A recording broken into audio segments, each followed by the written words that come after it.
As tensions with Russia continue to rise, the European Union has sent a powerful and unmistakable signal of support to Ukraine, reinforcing its commitment to stand by Kyiv during these uncertain times. Ukraine has now emerged as one of the very first non-European Union nations to officially join the bloc's single mobile roaming zone, a privilege previously reserved only for member states. This major development unfolded against the backdrop of a heated war of words between Moscow and Kyiv over an alleged strike on President Vladimir Putin's residence, a claim that has further intensified regional tensions. The agreement officially took effect on the 1st of January 2026, marking not just a technical milestone but also a clear and tangible step forward in Ukraine's long journey toward deeper integration with the European Union.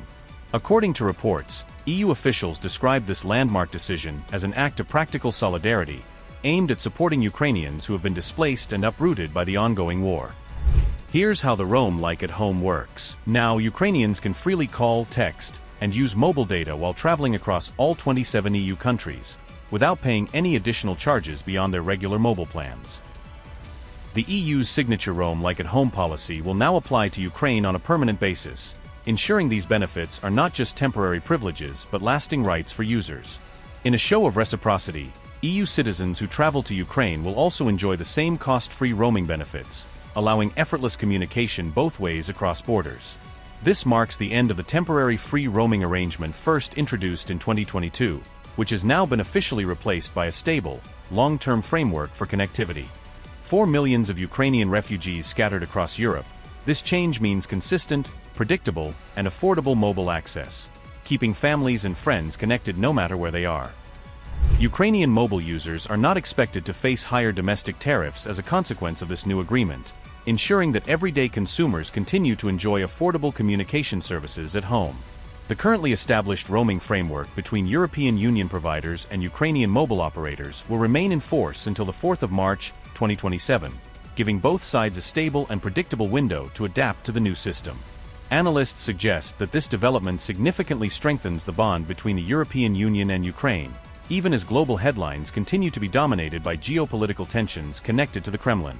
This milestone comes as Ukraine continues its determined push toward European integration, a journey that began when the country formally applied for EU membership at the very onset of Russia's full-scale invasion in 2022.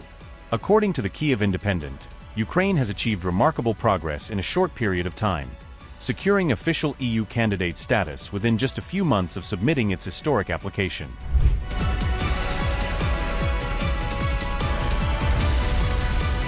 The new agreement fulfills a crucial requirement in Ukraine's broader effort to align its telecommunications framework with the European Union's electronic communications law, marking another important step toward full regulatory integration.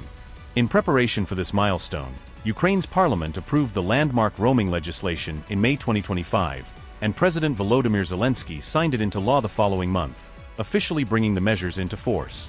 Moldova joined the EU roaming zone at the very same time, highlighting not only a shared regional commitment to closer European cooperation, but also the EU's wider outreach toward its eastern partners.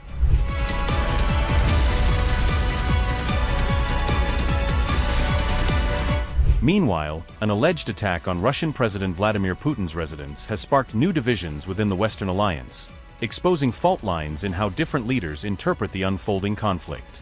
Russia has claimed that more than 90 Ukrainian drones launched coordinated strikes targeting Putin's home in the Novgorod region over the nights of December 28 and 29, an accusation that quickly drew global attention.